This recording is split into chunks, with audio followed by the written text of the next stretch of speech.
It's time for one of my favorite segments each offseason, rookie minicamp winners and losers. Some people get so worked up about it, but let's be honest. It's rookie minicamp winners and losers. These are non-padded practices and workouts.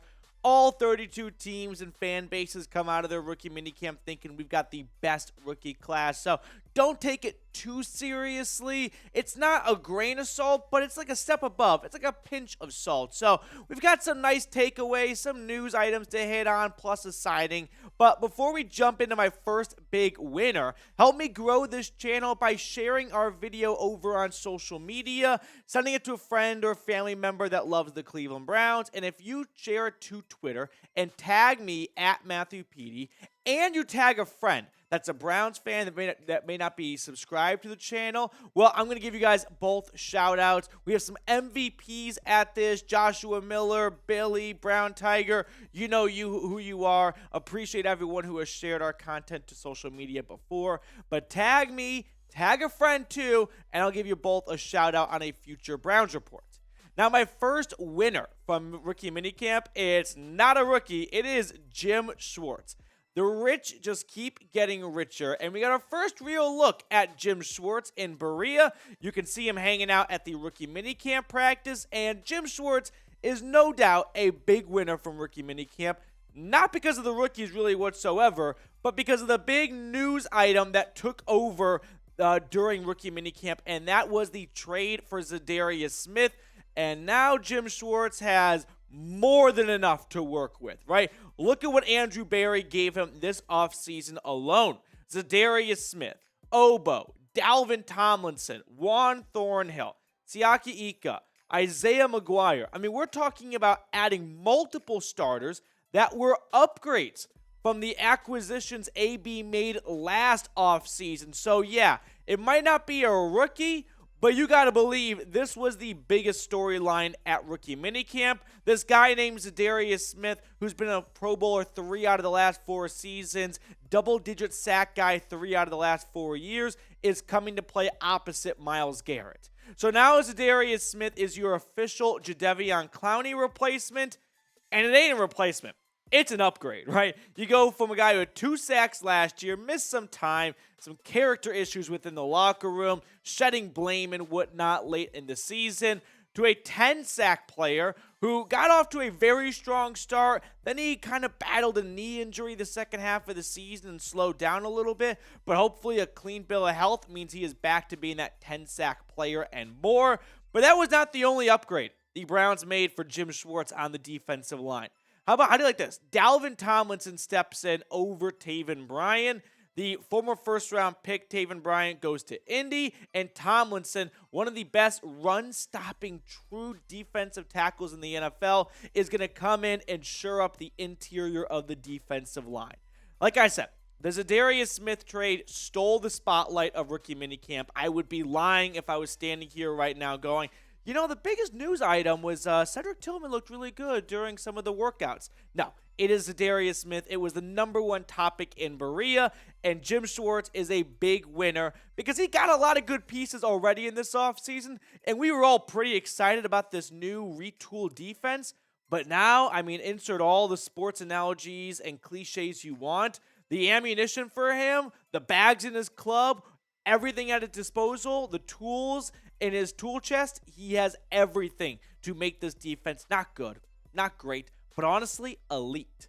Okay, so that's my first winner from Rookie Minicamp. I kind of broke the rules. It's not really a winner. And I'm going to break the rules again. Not really a rookie. My first loser is opposing quarterbacks. Not just because of Za'Darius Smith, but Kenny Pickett, Joe Burrow, and Lamar Jackson definitely aren't fans of what has gone down in Cleveland this offseason. And the Browns know that. I mean, one of their rookies, Isaiah McGuire, talked about the addition of Za'Darius Smith and what that means for this defense. And here's what the former Mizzou Tiger said. When we play teams, when it comes to the season, we can just keep sending them. Everyone can stay fresh. I heard a lot about Myles having to take a lot of reps last year. I understand that fresh legs for a player could really help him impact the game overall. So like I said, that's definitely exciting for sure. And I'm going to echo what McGuire said, right? Getting this rotation is going to be hell for opposing quarterbacks. Look at the career stats for what I'm going to assume is the Browns lineup for like a 3rd and 14. Maybe not 3rd and 14, but like a 3rd and 10, right? An obvious passing situation. You take Perrion Winfrey or Jordan Elliott off the field, and you want to bring on an extra edge rusher, so you have Myles Garrett, Obo, and Za'Darius Smith. Look at the career stats. I mean, these aren't rookies. These aren't inexperienced players. These are guys who have 74.5 career sacks, franchise all-time leaders. Za'Darius Smith, 54.5 sacks. If the worst thing you have to deal with is Obo, that is a big problem it's the best thing you have to deal with. And if that's the best, I am scared to see what offensive lines are going to have to prepare for when they have to face Garrett, Smith, Obo, and Tomlinson all at once. And hell, toss in a blitzing JOK for shits and gigs. So with that being said, good luck to the 14 offensive coordinators that have to prepare for the Cleveland Browns defense this upcoming season. That is going to create some long weeknights. That is going to create a lot of wives asking for their offensive coordinator husbands to come back to bed and don't worry, it'll all get figured out. No, it won't. Myles Garrett, Denzel Ward, this defense is going to tear apart opposing offenses. So, yeah, opposing QBs with the Za'Darius Smith acquisition and then some other guys we're going to talk about in this video, they are losers from Browns rookie minicamp.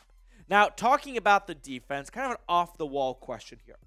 Who is your favorite player on this defense? I know the easy answer is Myles Garrett. So if you want to dig a little bit deeper, by all means, knock yourself out. Martin Emerson could be a really fun, like maybe not your true actual favorite, but, a sleeper favorite.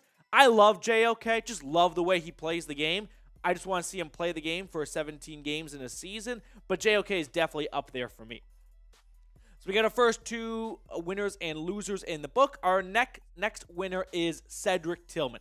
Now we get finally to an actual rookie at Browns rookie minicamp. It just goes to show it's rookie minicamp. Like, these guys are just jogging around. They're doing some real drills and whatnot, but it's non-padded, 7-on-7 mostly. Now, Cedric Tillman, of course, Cleveland's first selection in this past draft at pick 74. He had a reunion with his old high school quarterback, Dorian Thompson-Robinson. They both went to Bishop Gorman. That's the big powerhouse high school in Las Vegas. Tate Martell went there, if you remember. Now, what's kind of bizarre is a big talking point, and that is Cedric Tillman's jersey number, 89. I understand there might not be a lot of great history with the number 89 for Browns wide receivers, but this is digging too deep. Like, I've got no issue with number 89 for Cedric Tillman. He's going to wear that number well. Now, over at Cleveland.com, Ashley Bastock had a very interesting write-up with some takeaways from rookie minicamp, and this is what she had to say on Cedric Tillman. Number 1, he just looked like an NFL player out there amongst the other receivers. He lived up to his 6'3", 213-pound frame. And number 2, he wasn't dropping a ton of passes, something that can unfortunately be a memory of a rookie that sticks if it happens over this particular weekend. So, like we've all been saying, he's been living up to the hype so far. It hasn't been a whole lot to live up to. I mean, it hasn't been a whole lot to see from him. It's just rookie minicamp. There's no real defense going against him. But I am very excited for Cedric Tillman. It was my favorite pick of the draft, and I think he's going to emerge as a fan favorite. I don't know if this absolutely means this is the last season for Amari Cooper or DPJ. It might, and if it does, it's just going to make the transition a lot easier, right? I'd rather be prepared to have to move on from one of those guys than move on from one of them and hope that a third-round pick wide receiver next year is going to be an impact rookie, because I think Cedric Tillman's going to have a much bigger impact his rookie season than David Bell or Anthony Schwartz did, some other third-round wide receivers under Andrew Berry. Moving on to my next loser, I'm going to go with corners. I'm actually really just breaking my rules once again here, because I'm just using this as a good segue. Well, maybe not even a good segue, but at least as a segue to bring up the Browns signed a cornerback. So that might mean some bad news for other corners, some other UDFA corners, or, rookie minicamp invites that were trying to crack Cleveland's roster. But the Browns themselves tweeted out this morning, we have signed cornerback Chris Westry. Now, I did a short on this. That link to the short is in the comments and the description of today's video. But let's get you guys caught up with the newest addition to the Browns roster. So, he signed with the Cowboys back in 2020 as a UDFA coming out of Kentucky. Then the next season, he played 6 games for the Ravens, the last time we saw him in the NFL regular season. In his career, 8 games played, 2 starts, both those starts coming with Baltimore. He's a 6'4", 200-pound corner. I forgot who commented it on our short, but 6'4", that's a really tall corner. You usually don't see anyone north of 6'1", 6'2 max. So maybe they want to move him to safety or just kind of keep him as a DB Swiss Army knife. I'm not sure. He's not a lock to make the 53-man roster. He's definitely going to battle for a spot.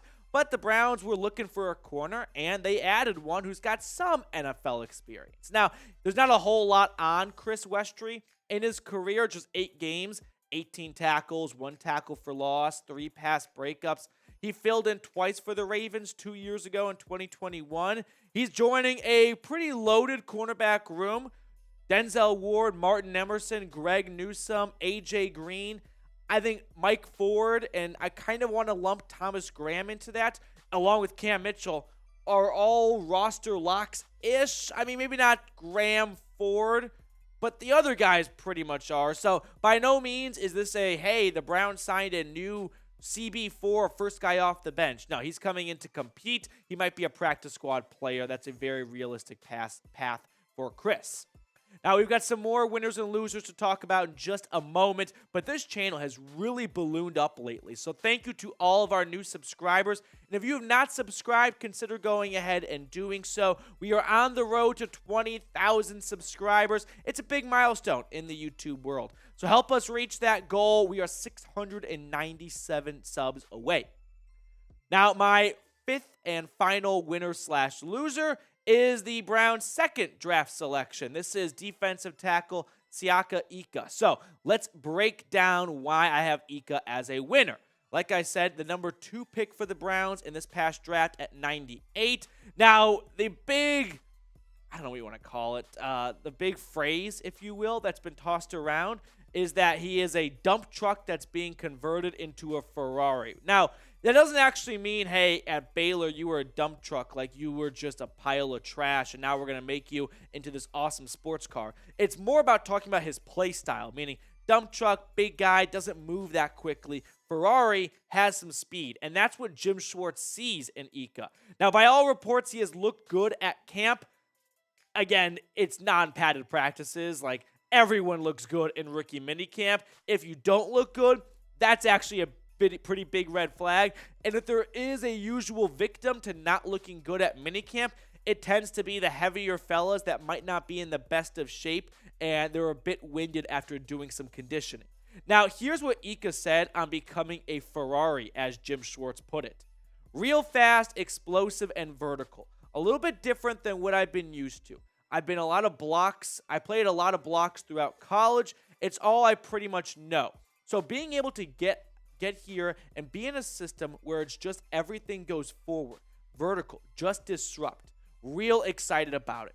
Everything's explosive, just being explosive, getting off the ball, getting vertical, rather than just eating stuff up like a dump truck. I don't want to be a dump truck no more. Now, I find that a bit interesting for Schwartz because they drafted a dump truck. Now, maybe they think his traits can be better used elsewhere, but if they wanted to get a vertical defensive tackle, there were some, more nimble, athletic guys still on the board at that point. So I definitely thought they were drafting a dump truck because they wanted to get a true run-stopping tree stump in the middle of the defensive line. But Jim Schwartz's front four are fast and vertical, right? He wants to get pass rushers out of his defensive tackles. So I've got this question for everyone to kind of wrap up the show. Will Ika start week 1? I don't really know who's going to be starting next to Dalvin Tomlinson. If I had to put a gun to my head and pick a name right now, I'm thinking Jordan Elliott because I just don't see Perion Winfrey walking into camp and being handed the starting job, and I don't know if he can take it over during camp. So if it's Elliott's job to lose, I'm betting he'll hold on to it over a rookie. and a guy that's got some maturity issues going into season number 2. So for now, I'll pick Elliott, but I would not be shocked if Elliott continues to struggle like he did last year, and they say, screw it, let's see what the rookie can do. Now, that's going to do it for us on today's show. Thank you so much for tuning in. I'll see everyone later with more Browns news and rumors.